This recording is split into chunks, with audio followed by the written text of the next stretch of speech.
Hello everyone, this is Jaideep Shah, Assistant Professor from KKWI-EE&R, Nasik. Today I am going to discuss about public sector undertaking. Learning objectives. After this session, students will be able to understand what is PSU, differentiate Maharatna, Navratna and Miniratna companies. So let us start with what is PSU. These organizations are controlled either by state or central government or local authorities. They play a crucial role in the economic development of the nation.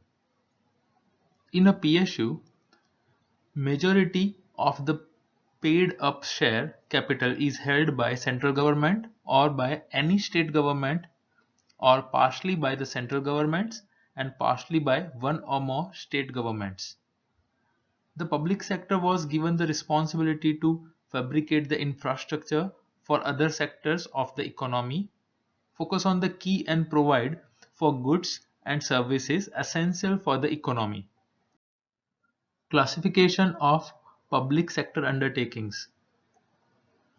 Public sector undertakings can be classified as public sector enterprises, central public sector enterprises CPSEs, and public sector banks.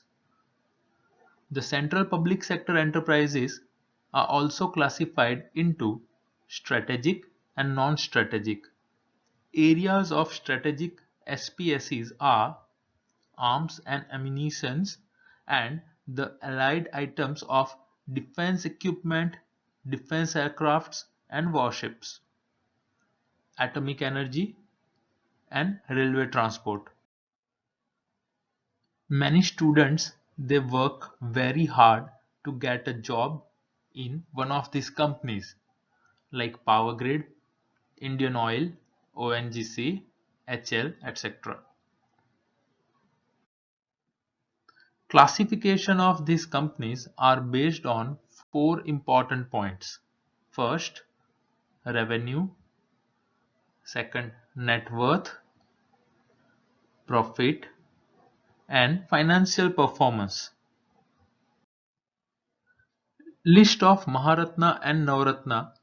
As of January 2020, India has 10 Maharatna companies, 14 Navratna companies, and 73 Miniratna companies.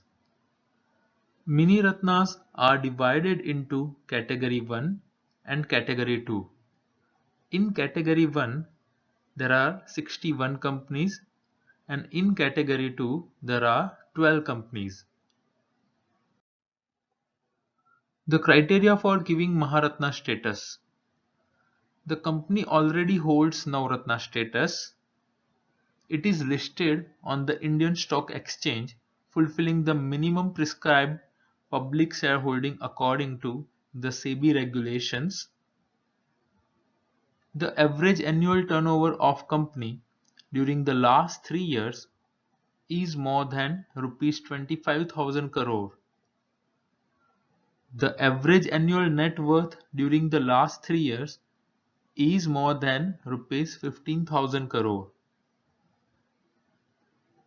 The average annual net profit after tax during last 3 years is more than rupees 5,000 crore, and the company should have a significant global presence or international operations. Maharatna companies.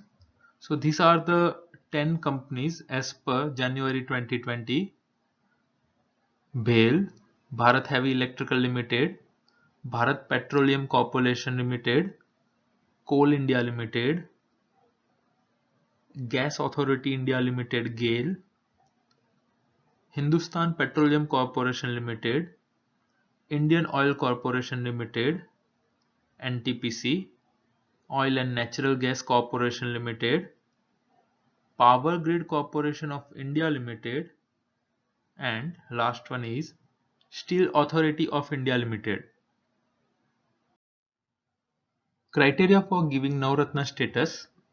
The company must have Mini Ratna Category 1 status along with a Schedule A listing. It, sh- it should have at least 3 excellent or very good memorandum of understanding during the last 5 years.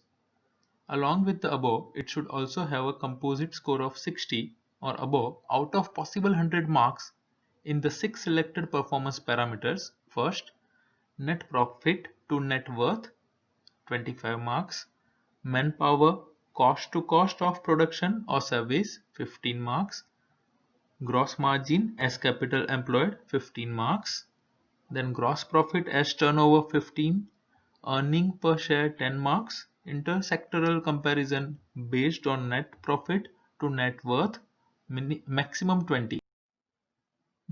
Navratna companies: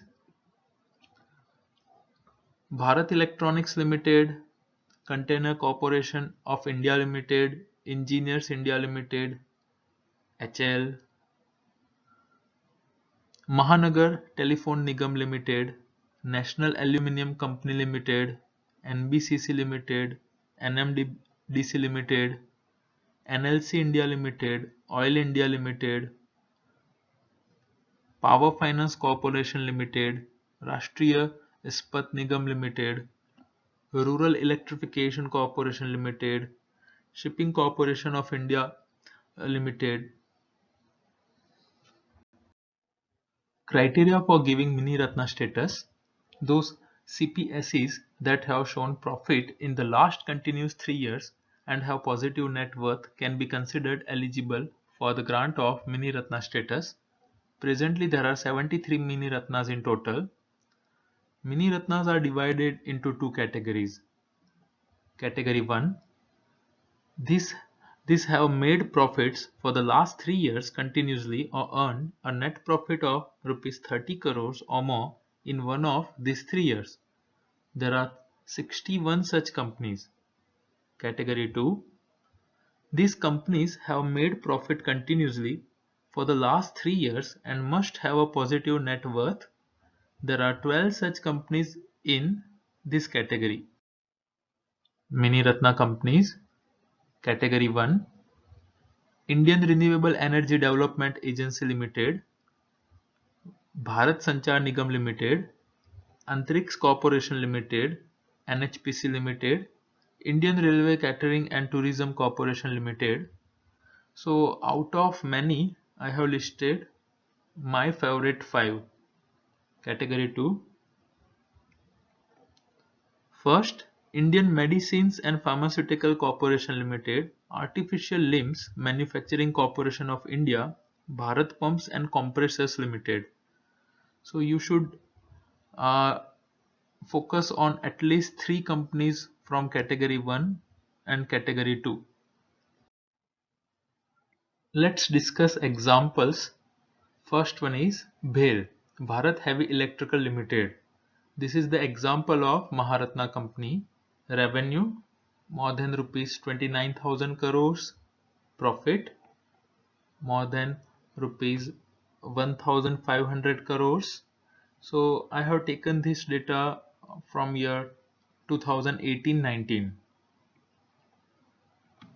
Products of BHEL: gas and steam turbines, electric motors, electric generators, heat exchangers, switchgear products and sensors, power electronics, transmission systems, and many more. Next one is Navratna Company, Power Finance Corporation Limited.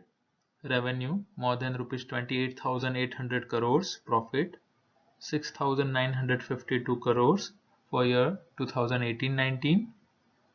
Incorporated on July 16, 1986, Power Finance Corporation Limited is a scheduled a Navratna CPSE and is a leading non-banking financial corporation in the country. PFC is under the administrative control of the Ministry of Power. PFC was conferred the title of Navratna CPSE in June 2007 and was classified as an infrastructure finance company by the RBI on 28 July 2010. Last example is for Mini Ratna Company, National Hydro Power Limited, revenue more than rupees 9,900 crores, net income rupees 2,630 crores. At present, NHPC is a Mini Ratna Category 1 enterprise of the Government of India. As on date, NHPC Limited has become the largest organization for hydropower development in India, with capabilities to undertake all the activities from conceptualization to commissioning in relation to setting up of hydro projects. NHPC Limited has also diversified in the field of solar and wind power. These are my references. Everything starts with a dream. Dream big. Thank you very much for your attention.